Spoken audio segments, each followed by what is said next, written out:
Sneak peek of one of 2023's most highly anticipated movies is here. That is, if you follow Disney reboots. The teaser trailer for Disney's reimagining of The Little Mermaid was released last week by Walt Disney Studios. Let's watch.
Woke propaganda, every second of it. Somehow, just kidding. Somehow, the live-action adaptation of that 1989 Disney movie has caused a lot of controversy online. Critics have accused Disney of being too woke for making the movie's leading character black. Robby, are mermaids white? She's not authentically a fish. How dare they have this woke revisionist propaganda? No, I don't know that many people were actually mad about it, though. I saw like some anger, I guess. I think far more people are mad that anyone would be mad than are actually mad. Maybe, right? But look, let's go through it. There was one person in particular who put forward a clip and in which Ariel had been CGI edited to be white and said, look, I can crowdfund and do the whole movie within a certain number of time. That person's obviously a lunatic. Like, re-examine your life choices if what you're doing is trying to turn a mermaid into white.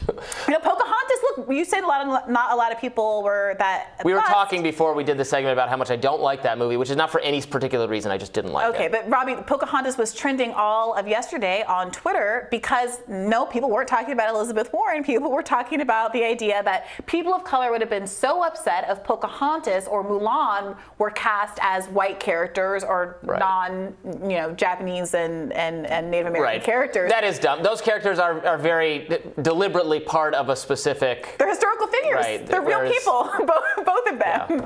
I guess you could say that the Little Mermaid tale is it's a Grimm's fairy tale, so it has a Germanic origin. So if people want to argue that there should be only Germans playing the role and that the original Disney movie was also a form of German erasure, hey, at least that's a consistent argument. But I was pretty amused by people who were pointing out the contradiction in other kind of humorous ways. There was one tweet in which someone argued, Frank Lesser argued, the problem is that canonically Ariel's bottom half is cod, whereas in this new trailer she appears to be half mahi-mahi. Yet another example of the left's woke anti-white fish agenda. Now I'm just getting hungry. Big fan of mahi-mahi. Yeah, I guess the better, more thoughtful criticism of this is just these, like, can't they make an original? They do make original movies, but is anyone calling for these live action reboots that aren't even, that are straining the kind of definition of live action? I mean, that was more true of like the Jungle Book or the Lion King one, where like, we're not using real animals, not using real mermaids. I don't know what's live about it. It's still a CGI thing. I personally... And I didn't like either of those, by the way. The original movies I love. The Jungle Book is by far my favorite Disney movie. I loved The Lion King too. The remakes were fine. I didn't think they had the magic of the original films. I will probably think the same thing about this one, but not for woke reasons. I haven't watched any of the new reboots. I have really enjoyed a lot of the original content that's been coming out. The Cocos, the What's the new one? We don't talk about Bruno. Like all of those, I think are like very good. Moana, love Moana. Moana, terrific. Love Moana. Was hitting when they lifted some of those songs last night. But the reality is that people do have kids and they want to really live this with their kids, and it is a way to refresh it. I love the 1989 classic. I was 4 years old and the perfect age for that. It was my go-to movie, and I do think we should also balance our conversation with pointing out that a lot of folks were posting very positive videos of their kids watching this and experiencing the magic that we experienced for the very first time. Let's not erase the frog, the Princess and the Frog. That's a good one. That was good. I mean, pioneering African American character, cartoon voices, etc. I really enjoy the that one is really good.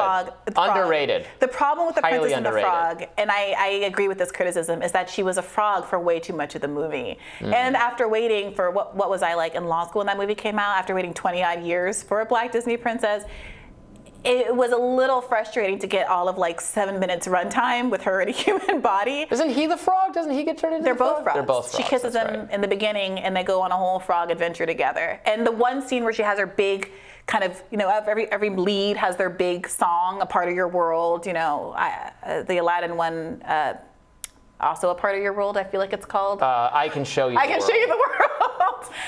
Her Shining, big, shimmering, we'll do duets at some point on the show. But during that song also, she was a human, but they did this kind of stylized animation, which is fun if it's not the only time you get to see her sing as a human in the entire movie. You really want to see that Disney princess look and have that big feature number. So for many people, not just Black people, but I think a lot of little girls are really going to enjoy this for a lot of different kinds of reasons. It was more, and boys as well. It was great, but there was a lot of coverage that made it sound like this was literally the first time there's been a Black person in a Disney production.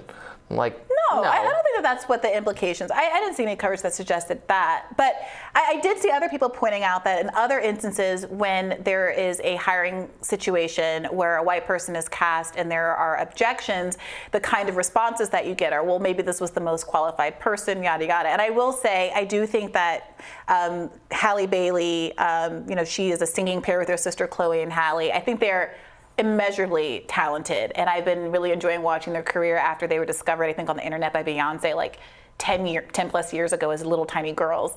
And I think that no one can really question the vocal talent here. We'll see if she has acting chops. I've never really seen her in that capacity. How do you feel about Melissa McCarthy as Ursula?